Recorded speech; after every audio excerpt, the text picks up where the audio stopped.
거울을 닦다가 제 얼굴이 비쳤습니다. 뿌옇게 김이 오른 욕실 거울 속에 주름이 깊게 패인 제 눈가가 흐릿하게 보였어요. 순간 가슴이 턱 막혀 왔습니다.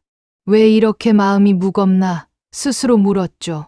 오늘도 어김없이 아들 방 앞에서 목청을 높인 제 목소리가 아직 귓가에 울려서 그랬습니다. 방문은 열어두고 있어라. 밤마다 습관처럼 내뱉는 그 한마디. 사실 저도 제 입에서 그런 소리가 나올 때마다 제 귀가 먼저 놀랍니다. 그런데 그 말이 안 나오면 견딜 수가 없어요. 아들 방에서 문이 찰칵하고 잠기는 소리를 들으면 제 속은 이상하게 불안해집니다. 낯설고 불편한 냄새가 집안에 들어서는 것 같고 오래된 집 벽지가 바스라지는 소리가 나는 것만 같아요. 사실 그건 단순한 생활 소음일 텐데 제 귀에는 남편 잃고 혼자 아들을 지켜내야 했던 세월 내내 들려온 불안의 신호처럼 울려요. 저는 홀어머니입니다. 38배 남편이 세상을 뜨고 아들 하나만 붙잡고 살았어요. 제 삶의 모든 무게추가 그 아이한테 쏠려 있었습니다. 아들은 제 등불이었고 저는 그 아이의 지붕이었죠. 그런데 결혼이라는 게 참 잔인해요. 제 등을 기대 살던 아들이 이제는 다른 여자를 바라보며 어깨를 빌려주는 걸 저는 어찌해야 좋을지 몰랐습니다. 며느리 은주를 처음 봤을 땐 눈물이 날 만큼 고마웠습니다. 어머님, 저 엄마가 일찍 돌아가셔서 늘 그리웠어요.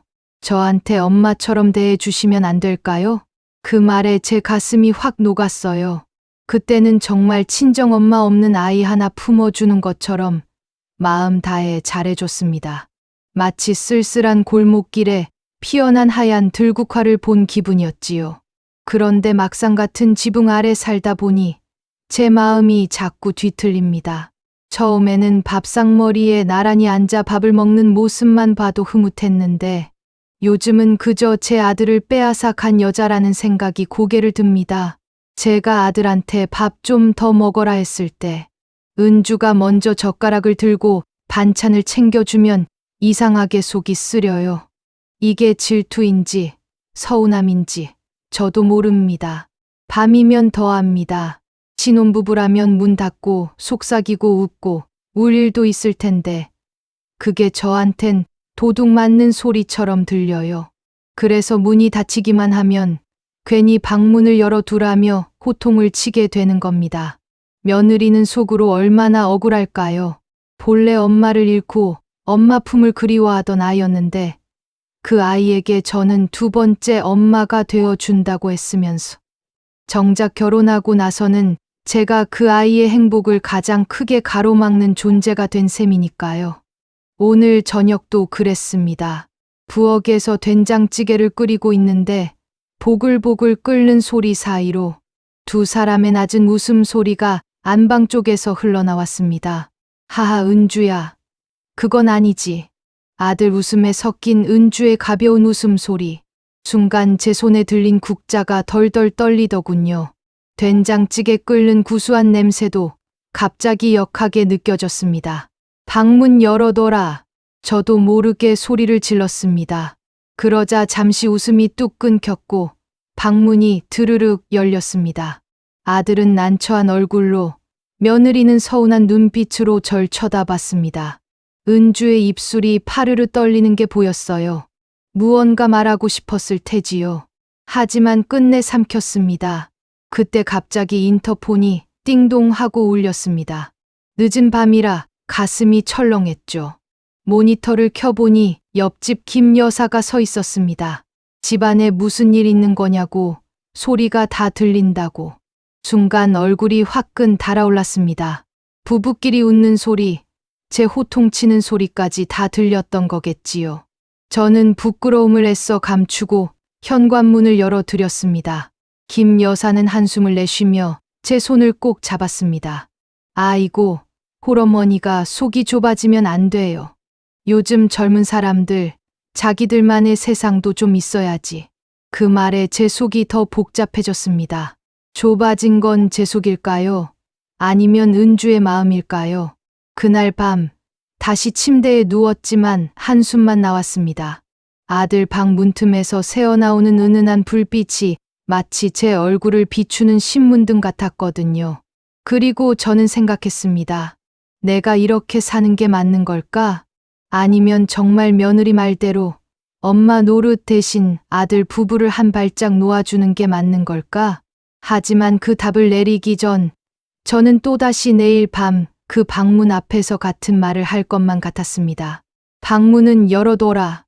거실 스탠드 등이 둥근 노란 섬처럼 바닥에 번졌습니다. 불빛 밖은 어둠이 물먹은 천처럼 눅눅했고 주방에서는 김이 빠지는 쉬 소리가 약한 증기처럼 흘러나왔어요. 된장국에 팔을 마지막으로 얹자 달큰하고 구수한 냄새가 스며들며 마음 한쪽을 살짝 덮여줬습니다. 그런데 그 따뜻함이 혀끝을 지나 목까지 내려가는 도중 어느 지점에서 딱 멈춰 서는 겁니다. 엄마가 세상을 떠난 날 이후로 생긴 보이지 않는 멈춤이랄까요. 저는 그날도 본능처럼 휴대전화 갤러리를 열어 엄마 사진을 찾아요. 대학 졸업식 날 제 손에 꽃다발을 꼭 쥐어주던 엄마. 그 사진 속 엄마의 코끝 주근깨까지 선명한데 화면을 탁 끄면 현실엔 누구도 없죠. 딸, 추울 땐 장판 뜨끈히 켜라. 그 말투가 귓속에서 살아나올 듯해요. 대신 들려오는 건 시계의 똑딱, 똑딱 소리와 복도에서 어렴풋이 올라오는 엘리베이터 딩 소리. 그리고 시어머니 방문 틈으로 뿜어져 나오는 진한 장례향입니다. 그 향은 오래된 장롱 냄새와 섞여 새 이불처럼 뽀송하기보다 약간 표백제 같은 서늘함을 남깁니다. 혼례 전 시어머니는 저에게 엄마처럼 다정했습니다. 우리 딸, 공부하느라 고생 많았지. 새 수건을 세탁해 향을 솔솔 입히고는 내 방에 두어라 하시던 분이었죠. 저는 그 말에 실오라기 같은 희망을 엮었어요. 친정아버지가 홀로 버틴 세월을 떠올리며 홀어머니 모시고 함께 살면 서로 의지가 될 거야라고요. 아파트 경비실에서 저와 시어머니가 나란히 우편함을 확인하던 날 경비 아저씨가 그러셨어요. 어휴, 며느리 복이 있으시네. 요즘 누가 같이 살아요. 그때 시어머니가 그럼요. 이 아이가 효녀예요라며 제 손을 꼭 잡으셨는데 그 손의 온기가 아직도 손등에 남은 듯합니다. 그런데 막상 같이 살자 모든 것이 삐걱였어요. 세대가 바뀌었지만 규칙은 옛날식 그대로였습니다. 방문은 열어두어야 한다. 저녁은 같이 먹되 반찬가는 집안 입맛에 맞춘다. 빨래는 베란다에 겹겹이 널지 않는다. 마치 흑백 TV 시대의 리모컨으로 스마트 TV를 조작하려는 것 같은 어긋남이 일상 곳곳에서 튀어나왔죠. 저는 요즘식을, 시어머니는 옛 방식을 서로의 정답이라 믿었습니다. 세탁실에서 나오는 탈수기 두두두 진동이 우리 둘의 자존심이 맞부딪힐 때의 떨림과 닮아 있어 소리가 날 때면 저도 모르게 이를 악물곤 했습니다. 소소한 오해는 하루에 몇 번씩 싹 텄습니다. 옆집 윤 여사님이 문간에서 속삭였죠. 어머, 신혼인데도 밤에 문이 열려 있더라. 바람 들겠다. 그 말을 들은 시어머니는 제게 귓속말로 쏘아붙였습니다. 이웃이 본다. 그러니 더 열어둬야 한다. 문을 닫으면 남사스럽다며 열어두면 오히려 체면이 선다는 논리였어요. 저는 붉어진 귓불을 차가운 머그컵에 대고 식혔습니다. 제가 문을 닫고 싶은 건 체면 때문이 아니라 겨우겨우 붙잡은 사적인 숨을 지키고 싶어서였는데요. 말이 반쯤 엎질러진 채로 굳어갔습니다. 경비 아저씨가 택배를 들고 올라온 날도 그랬어요.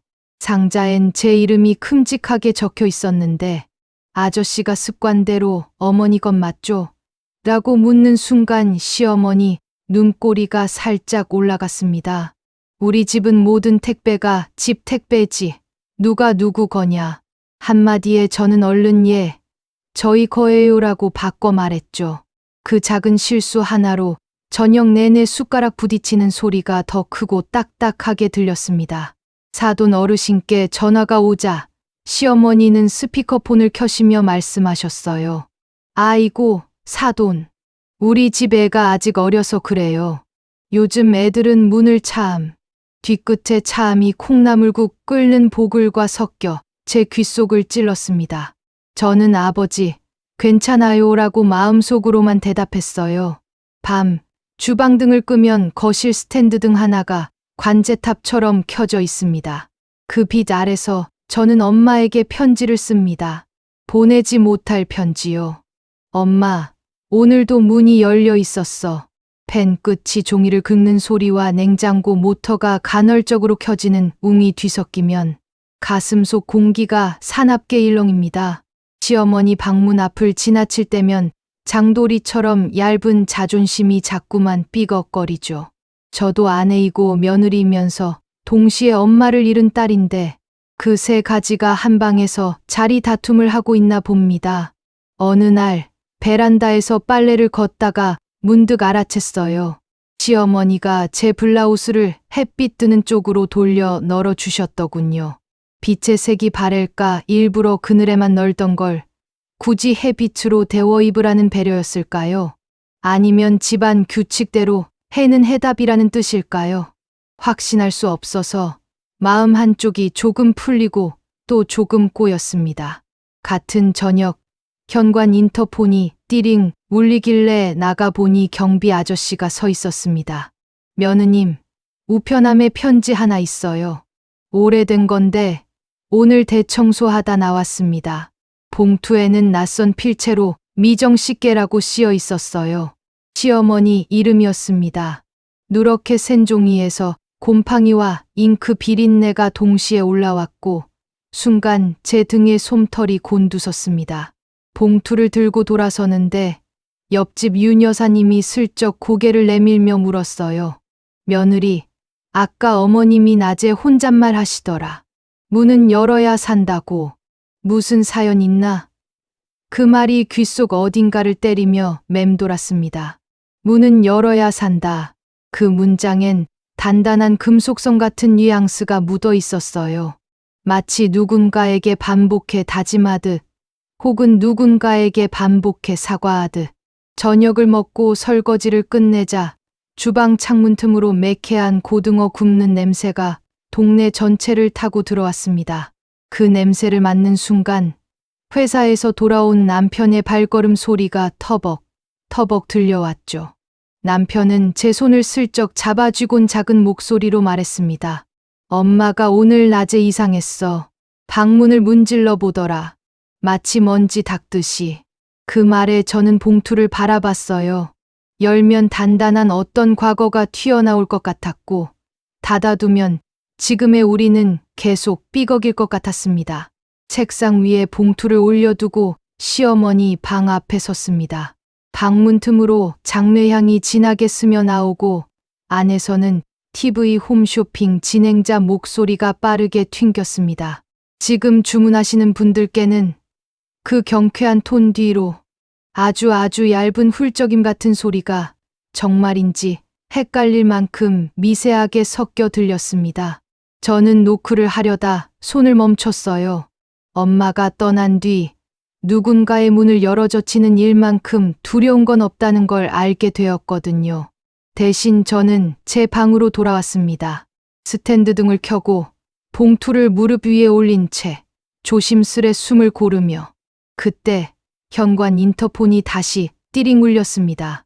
경비 아저씨가 작게 속삭였어요. 아, 또 하나 있네요.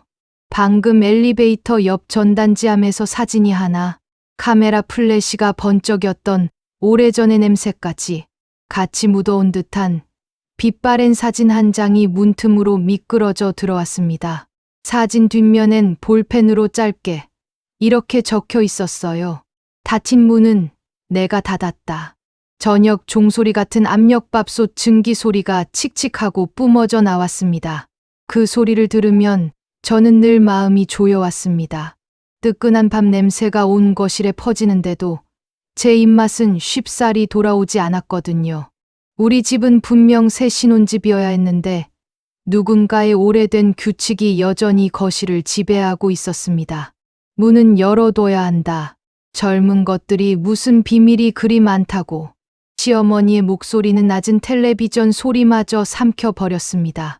마치 아파트 복도 끝까지 울려 퍼지는 경비 아저씨의 호루라기 소리 같았어요. 깜짝 놀란 저는 방문을 닫으려던 손을 얼른 걷어들였습니다. 방문 틈 사이로 드러나는 우리의 방, 그 작은 공간조차 허락되지 않는 듯 느껴졌습니다. 남편은 제 눈치를 보며 헛기침을 했습니다. 그 모습이 꼭 초등학생이 교무실 앞에서 선생님 눈치를 보는 것 같았어요. 결혼한 지 겨우 2달 된 남자가 아직도 어머니 앞에서는 커다란 아이에 불과했던 겁니다. 그날따라 복도에서 발소리가 뚝뚝 울렸습니다. 옆집 윤 여사 목소리가 들렸죠. 아이고, 젊은 부부 사는 재미 좀 봐야지. 그래도 어머니 모시고 사니 대단하네. 말은 칭찬이었지만 그 시선엔 묘한 호기심이 숨어 있었습니다. 시어머니는 그 소리를 들으며 은근히 흡족한 얼굴을 지었고 저는 속으로만 고개를 숙였습니다. 남들이 보기엔 저는 효부였지만 제 방 안에서는 여전히 어린 며느리에 불과했으니까요. 저녁상을 차릴 때도 규칙은 이어졌습니다. 숟가락 하나를 놓는 순서, 국그릇의 위치까지 시어머니의 시선은 매서웠습니다. 저는 네, 어머니 하며 웃었지만 마음속에선 자꾸만 친정엄마가 차려주던 자유로운 밥상이 떠올랐습니다. 그땐 설거지 거품이 손끝에 닿을 때마다 하얀 구름이 피어나는 것 같아 즐거웠는데 이 집의 설거지 물소리는 왠지 쇠사슬 끌리는 소리처럼 무겁게만 느껴졌습니다. 남편이 제 편을 들어줄 때도 있었습니다. 엄마, 그냥 문 닫게 해줘요. 요즘 집들은 다 그래요. 하지만 그 말이 끝나기도 전에 시어머니는 버럭 소리를 치셨습니다. 뭐가 요즘 집이야? 집은 다 같은 집이지. 너까지 나한테 대드는 거냐? 그 순간 남편은 금세 풀이 죽은 목소리로 수긍했습니다. 저도 더는 입을 떼지 못했죠. 저는 가끔 생각했습니다. 우리 집은 왜 이렇게 삐걱거릴까? 오래된 장롱 문짝처럼 힘을 줄수록 더 큰 소리를 내며 맞부딪히는 건 왜일까? 어쩌면 우리 셋 다 각자의 외로움에 발버둥 치고 있었는지도 모릅니다. 그날 밤, 저는 문득 창밖을 내다봤습니다. 경비 아저씨가 아파트 입구를 돌며 철컥 소리를 내며 철문을 잠그는 모습이 보였습니다. 철문은 단단히 잠기는데 우리 집의 방문은 끝내 닫히지 않는 것이 아이러니하게 느껴졌습니다. 혹시 이 열린 방문이 우리 가족의 마음을 닫아버린 건 아닐까요? 저녁 무렵 거실 창문 너머로 불어드는 바람에 부엌 커튼이 사르륵 흔들렸습니다.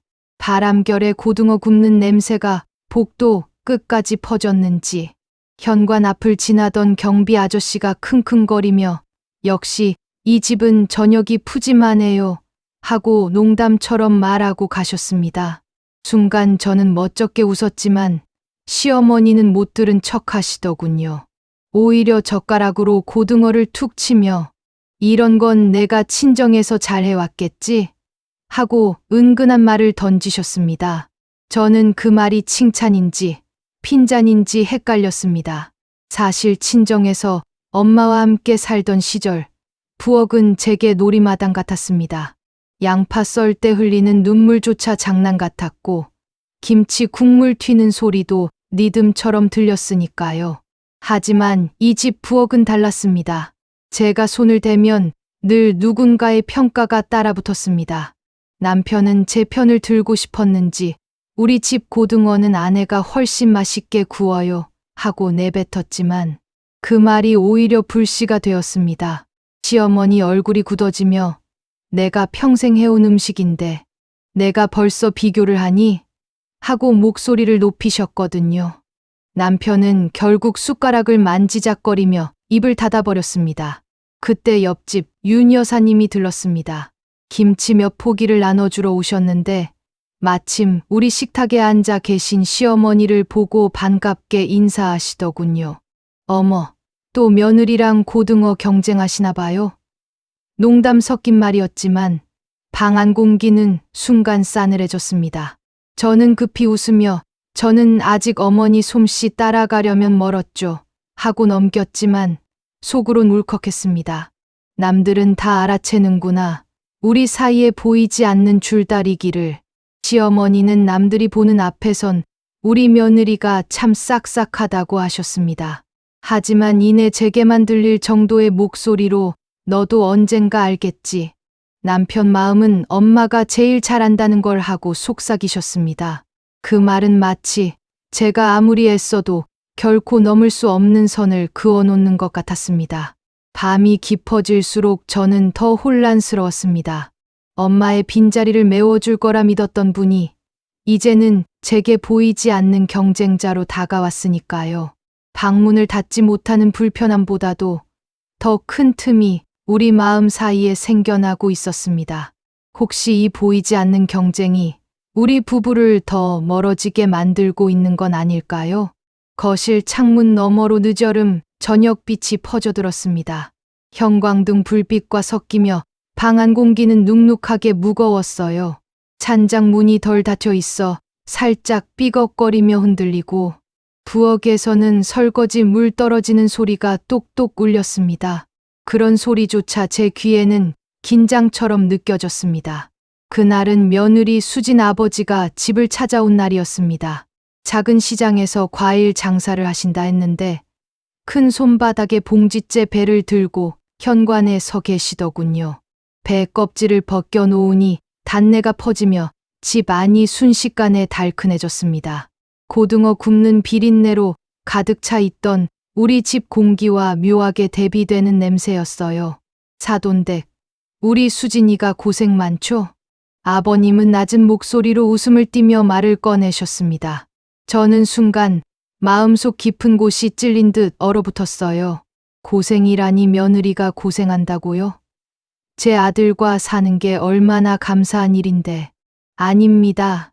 사돈댁 따님이 워낙 잘해요.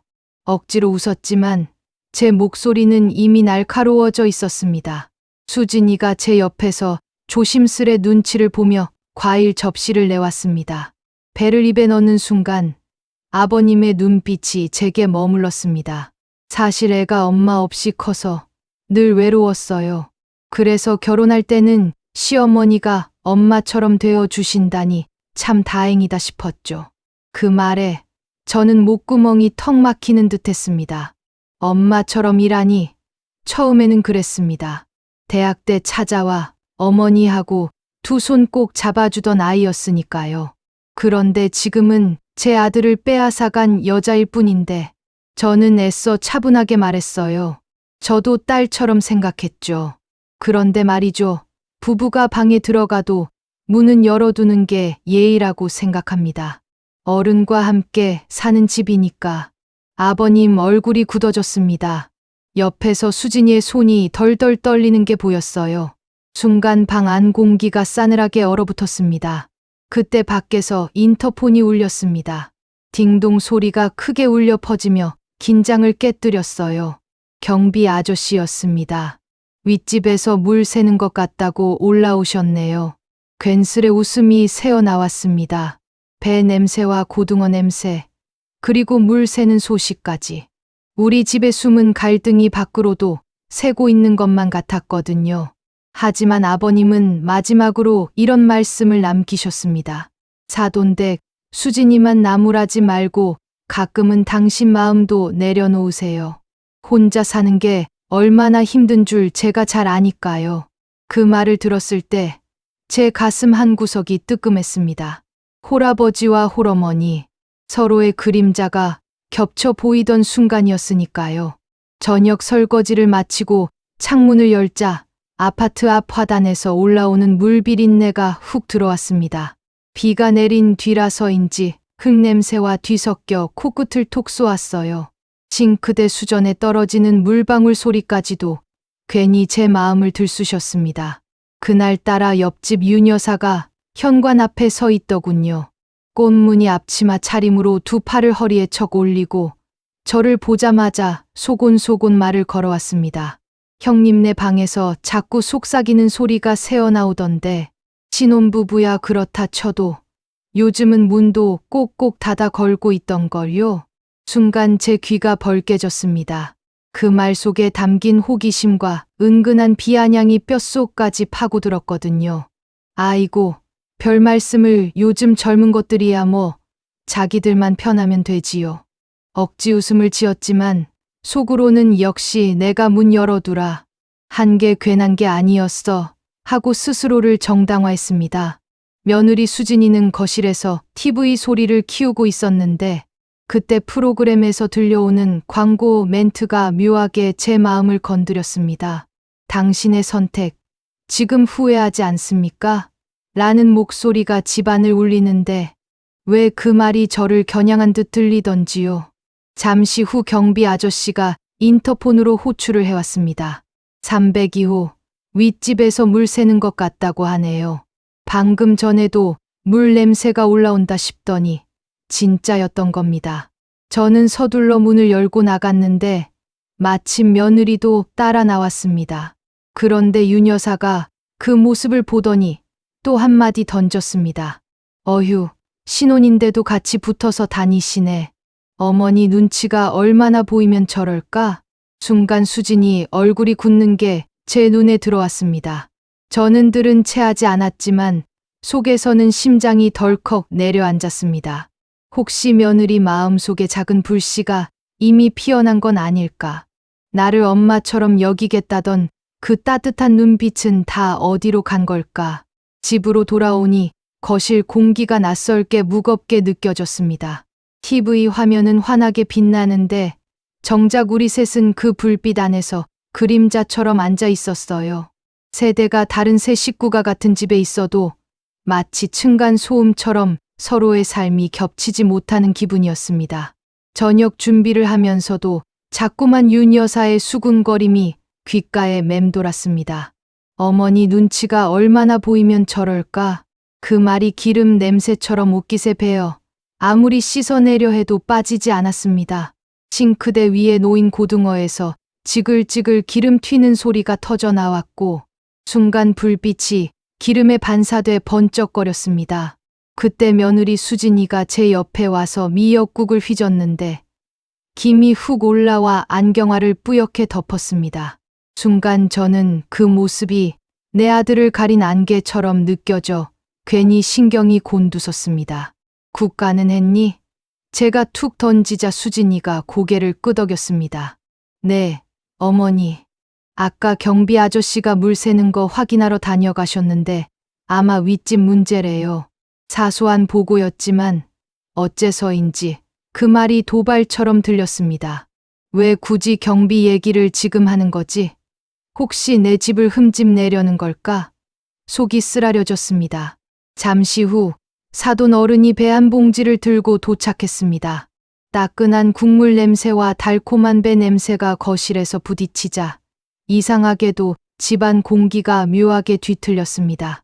사돈은 소탈한 웃음을 지었지만 저는 그 웃음 속에서 내 아들까지 뺏어갈 사람처럼 보이더군요. 식탁에 앉자 갈등은 금세 밥상머리로 옮겨갔습니다. 수진이가 국을 참 잘 끓였네요.